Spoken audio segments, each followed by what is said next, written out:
part of the mainstreaming is having these very critical dialogues so that our institutions understand what we're talking about and actually support the infrastructures and the resource to enable that, and to enable that with a certain level of trust. I think that's what a very first port of call for mainstreaming is.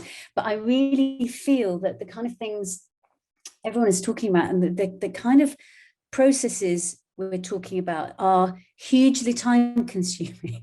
So when Farzana, when you talked about, like, I suppose the luxury of the imagination for so many of our communities who are literally having to deal with multiple forms of structural violence. They're having to deal with living in survival mode. They're having to deal with enormous precarity. Like the idea that we can all sit around and talk about the imagination or what we're imagining for the future.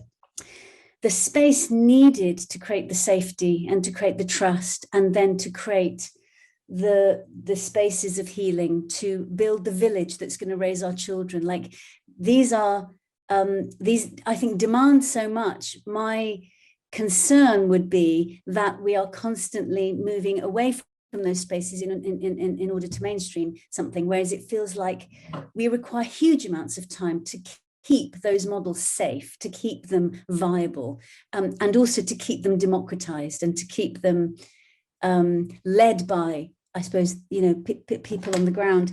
And then the other thing I just want to really make a case for is the amount of internal work like we as organizations need to do to be on the right side of all of that, to really be checking in with the power dynamics within our own spaces. I think one of the reasons that perhaps, I don't want to speak for anyone else, but some of us, certainly myself, have become quite disillusioned with a lot of, I suppose, activism, forms of political campaigning, is we lack perhaps the very spiritual spaces that have been touched on, the dynamics and often painful work of interpersonal relations that we need to be working on in order to model what this looks like, in order to model what we're imagining. Like, it's deep work that we have to take time in our organization. And sometimes I'm like, we're not going fast enough, because we're spending time trying to model really truthfully and authentically what that looks like. So it takes time.